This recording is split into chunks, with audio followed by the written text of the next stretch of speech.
Shalom, shalom, soteria, relax ya. Puji Tuhan. Ya. Selamat berjumpa kembali dengan saya Bercanda ya.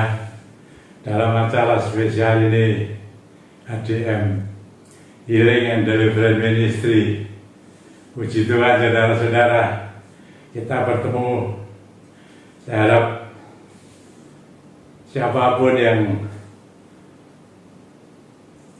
mengikuti pelayanan ini, doa saya selalu mengatakan shalom dan soteria. Ya, biar dalam keluarga, rumah tangga kita semua saudara-saudara utuh ya, satu di dalam Tuhan Yesus Kristus. Kesehatannya juga baik. Kalau ada yang sakit, Roh Kudus berembus dari tempat ini, menjamah saudara kita semua yang sakit, disembuhkan, dipulihkan. Demikian juga ekonomi, keuangan, pekerjaan saudara diberkati, dan tentu banyak hal yang lain merupakan pergumulan ya dalam kehidupan ini. Hidup ini penuh dengan pergumulan saudara-saudara. Ya, bukan saja yang kelihatan, tapi kan juga ada yang tidak kelihatan saudara, yaitu roh-roh di udara, roh-roh jahat itu loh, roh lain saya bilang. Dalam firman Tuhan juga dikatakan roh lain. Saudara-saudara,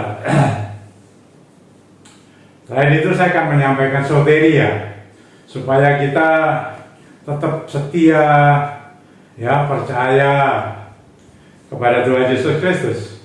Dan satu saat nanti, kalau kita dipanggil pulang Tuhan, atau Tuhan yang datang kembali, kita akan menikmati yang namanya hidup kekal di dalam kerajaan surga bersama Bapa di surga. Oh, ada Tuhan Yesus, saudara-saudara. Puji Tuhan. Saudara-saudara, beberapa kali saya mendapatkan pertanyaan mengenai apakah orang Kristen ya, ini anak-anak Allah, ya, anak-anak Allah saya sebut. Darat dan saya ini anak-anak Allah, dapat ditenung atau dimantra, ya.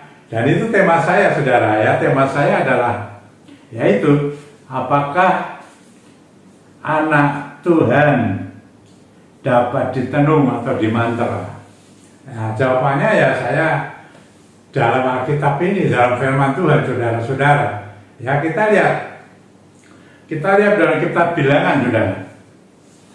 Bilangan pasal 23 ayat 23 begini, ya. Bilangan pasal 23 ayat 23 seperti ini, saudara. Sebab tidak ada mantra yang mempan terhadap Yakub, ataupun tenungan yang mempan terhadap Israel. Pada waktunya akan dikatakan kepada Yakub, begitu juga kepada Israel, keajaiban yang diperbuat Allah. Yakub itu juga disebut Israel, saudara. Ini Yakub, saudara. Nah, apa hubungannya Pak dengan anak-anak Allah, orang-orang percaya, orang yang sudah beriman kepada Tuhan Yesus Kristus? Apa hubungannya? Itu kan Yakub, ya, tidak bisa. Tapi saya mau beritahu saudara-saudara, pengertiannya di sini, saudara. Ya, Yakub, ya, kita baca dulu saudara-saudara, ya, di dalam Galati 3, ya, Galati pasal 3 ayat 29 itu begini, saudara, ya. Galati pasal 3 ayat 29 itu seperti ini. Dan jikalau kamu adalah milik Kristus, ya, dan jikalau kamu, kita ini milik Kristus, maka kamu juga adalah keturunan Abraham dan berhak menerima janji Allah. Gimana ini maksudnya, saudara? Ya, tadi Yakub ini Abraham, saudara. Jadi orang-orang yang sudah percaya kepada Tuhan Yesus Kristus itu milik Kristus, saudara. Saya dan saudara ini milik Kristus. Jadi hak kita ini hak pakai, saudara. Sepenuhnya kita milik Kristus. Ada Roh Kristus, Roh Allah, Roh Kudus yang ada dalam diri kita. Saya dan saudara setelah beriman kepada Tuhan Yesus itu sepenuhnya milik Kristus, milik Tuhan Yesus Kristus. Dan orang-orang yang milik Kristus itu dikatakan di sini di dalam Galatia pasal 3 ayat 29 adalah keturunan Abraham. Dan kalau keturunan Abraham menikmati janji-janji Allah. Ini janji Allah, saudara. Ya, orang yang menjadi milik Kristus tidak mempan, tidak dapat dimantrai, tidak dapat ditanung, saudara. Abraham, Yakub itu cucunya Abraham, keturunan Abraham, saudara-saudara. Jadi ini masuk ke sana saja. Jadi kalau tadi dikatakan Yakub, itu sama dengan orang-orang yang percaya kepada Yesus, milik Kristus. Itu juga dikatakan adalah keturunan Abraham. Jadi plus kita keturunan Yakub. Allah Abraham, Allah Isa, Allah Yakub. Ya, jelas ya? Ya, tidak bisa. Karena di dalam kita ini ada roh. Kita lihat coba, saudara. Roh Kudus ini loh, gimana penjelasannya dengan firman Tuhan di dalam 1 Yohanes. Kita lihat, saudara-saudara, 1 Yohanes pasal 4, ya, mengatakan apa? Ya, 1 Yohanes pasal 4 ayat 4 ini, saudara. Ya, 1 Yohanes pasal 4 ayat 4 mengatakan apa? Begini. Ya, saya baca ya. 1 Yohanes pasal 4 ayat 4. Kamu berasal dari Allah, anak-anakku. Kamu, saya dan saudara berasal dari Allah. Yang menciptakan saya dan saudara adalah Allah. Allah Yahweh di dalam nama Tuhan Yesus Kristus. Dan kamu telah mengalahkan nabi-nabi palsu itu. Kalau kita milik Allah, ada sepenuhnya menjadi milik Allah, milik Kristus. Kita dapat mengalahkan nabi-nabi palsu, saudara-saudara. Sebab roh, R-nya besar roh, berarti Roh Kudus, Roh Allah yang ada di dalam kamu lebih besar daripada roh yang ada di dalam dunia ini. Roh tenung, roh mantra tidak mempan kepada anak-anak Allah yang sudah memiliki Roh Kudus. Tidak mempan. Kita kalahkan, saudara-saudara. Jadi saya jawab itu. Beberapa orang yang tanya, tidak bisa. Lah kok bisa, Pak? Ada yang orang-orang yang Kristen beribadah, bahkan mereka melayani. Loh, kok bisa ditenung, diguna-guna? Nah, dipertanyakan, ada Roh Kudus enggak? Nah, ini maka saudara, hendaklah hidupmu, kita, saya, saudara ini penuh dengan Roh Kudus. Dijaga Roh Kudus ini. Ini roh yang luar biasa. Roh ini lebih besar, lebih dahsyat, lebih berkuasa daripada roh dunia, termasuk roh mantra, roh tenung ini. Jadi tidak bisa, sama sekali tidak bisa. Orang-orang yang sudah percaya kepada Tuhan Yesus Kristus, dia itu milik Allah, milik Kristus. Di dalamnya ada roh Allah, Roh Kudus. Tidak bisa, saudara-saudara. Ya, tadi sudah jelas ayat-ayatnya, saudara. Saya jawab. Saudara-saudara yang bertanya bahwa anak-anak Allah, anak-anak Tuhan tidak bisa ditenung atau dimantra. Kalau bisa ditenung dimantra mereka itu, saya pertanyakan, adakah Roh Kudus? Makanya itu, saudara, Roh Kudus ini terus digelorakan, terus diimani, terus di dalam ada Roh Allah, Roh Kudus. Jangan hanya setahun sekali, ya, hanya Pentakosta atau 2-10 hari. Terus menerus panjang hidup, dituntun, dibimbing sampai mati dalam dunia ini. Ya, kita hidup sekali, mati sekali, tapi hidup kita 2 kali. Tiap hari sudah saya sampaikan, yang 2 kali ada di dalam kerajaan surga kekal. Haleluya, puji Tuhan, saudara-saudara. Mari ya, saudara-saudara yang percaya, yang setia, tetap dijaga terus kebenarannya. Jangan menjauh daripada hadirat Tuhan. Jangan keluar daripada pagarnya Tuhan, karena di dalam pagarnya Tuhan ada Tuhan Yesus Kristus, ada Roh-Nya yang Maha Kudus bekerja. Itu yang memberkati saudara-saudara saya. Ingat, ya, sejarah peristiwa cerita mengenai Ayub, saudara. Begitu dia di dalam hadirat Tuhan, di dalam pagarnya Tuhan, hidupnya diberkati luar biasa. Dia punya segala-galanya, saudara. Tapi begitu pagar itu dibuka, iblis masuk. Nah, ini saudara-saudara. Maka itu sekarang ini saya katakan saudara dan saya harus benar-benar hidup dipenuhi oleh Roh Kudus, Roh Allah. Jangan tidak. Karena itu kekuatan saya dan saudara. Bukan yang lain-lain lah.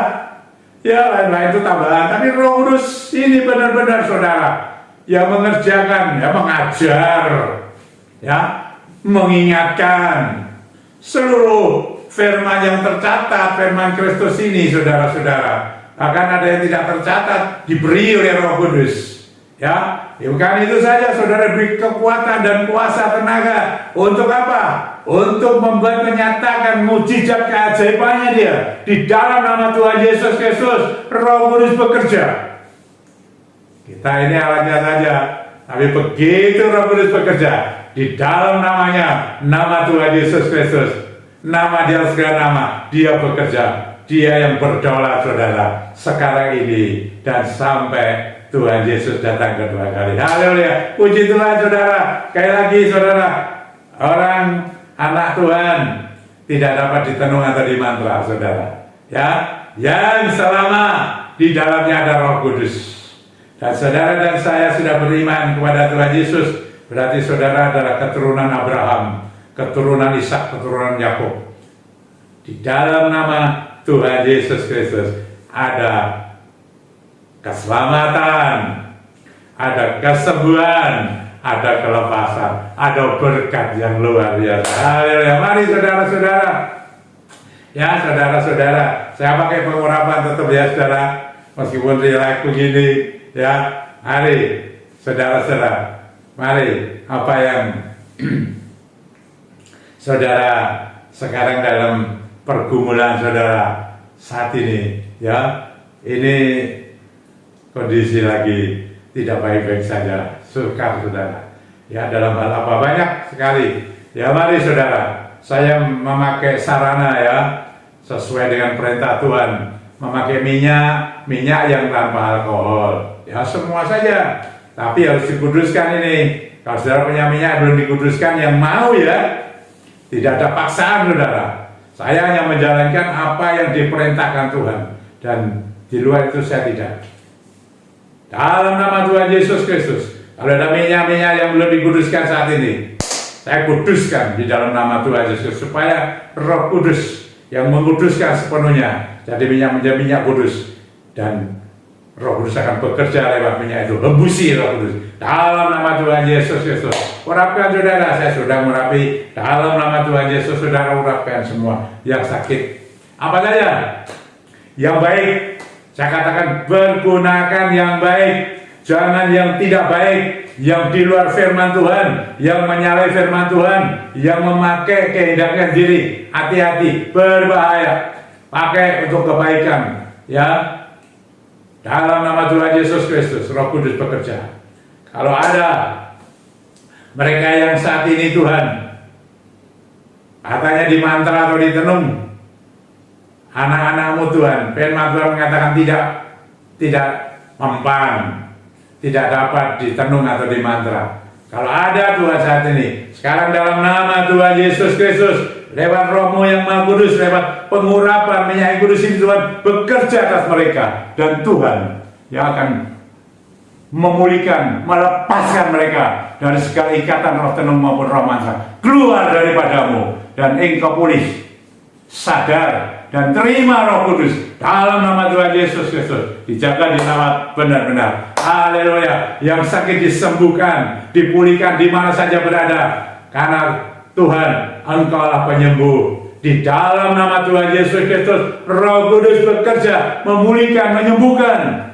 Kamu yang sakit, yang mulai mengalami kesembuhan, sembuh, dipulihkan, disempurnakan kesembuhanmu. Dalam nama Tuhan Yesus Kristus, Roh Kudus bekerja atasmu. Haleluya. Keluarga-keluarga dipersatukan kalau ada yang retak. Pekerjaan-pekerjaan bisnis apapun, online, ekspor impor, maupun yang onset, melayani di tempat, Roh Kudus bekerja, memberkati mereka, dan mereka diberkati luar biasa. Tidak ada yang sulit bagi Tuhan. Roh Kudus bekerja, karena Dia adalah Parakletos daripada kami semua ini. Haleluya, puji Tuhan. Terima kasih Bapak. Aset-aset yang sulit dijual, baginya tidak ada yang sulit. Bagi Tuhan tidak ada yang sulit. Roh Kudus berembus dalam rumah-rumah yang mau dijual, tanah yang mau dijual, pabrik, apa saja. Mereka yang mengalami kesulitan menjual aset, engkau ingat, ada Roh Tuhan, Roh Kudus yang bekerja melampaui akal budi. Dia bekerja melampaui batas. Hembusi Roh Kudus, buat asetnya terjual dengan harga yang bagus, meskipun keadaan sukar. Dalam nama Tuhan Yesus Kristus, Roh Kudus bekerja. Tuhan yang menolong mereka yang terlibat hutang piutang. Masalah apa Tuhan saya tidak tahu. Kalau ada kesalahan ya Tuhan ampuni. Hembuslah Roh Kudus, buat beri solusi supaya hutang-hutangnya, piutangnya semua berjalan lunas baik tanpa ada hambatan apa-apa. Terima kasih Bapak. Hormat kemuliaan bagi namamu. Mungkin ada Tuhan pergumulan-pergumulan yang lain, karena dunia ini penuh dikuasai dengan masalah. Ada roh-roh jahat di sana. Tuhan hembusi mereka, berikan mereka kelegaan di dalam nama Tuhan Yesus Kristus. Roh bekerja, hidupmu diberkati. Terima kasih Bapa. Hormat kemuliaan bagi namamu. Nama dan segala nama Tuhan Yesus Kristus. Roh Kudus bekerja luar biasa, dahsyat karya-karyamu Tuhan. Terima kasih Bapa. Hormat kemuliaan bagi namamu, nama dan segala nama Tuhan Yesus Kristus. Amin. Soteria, soteria. Tuhan memberkati saudara semua, baik tubuh, roh, dan jiwamu. Amin. Sampai berjumpa Rabu yang datang. Kita ya. Haleluya.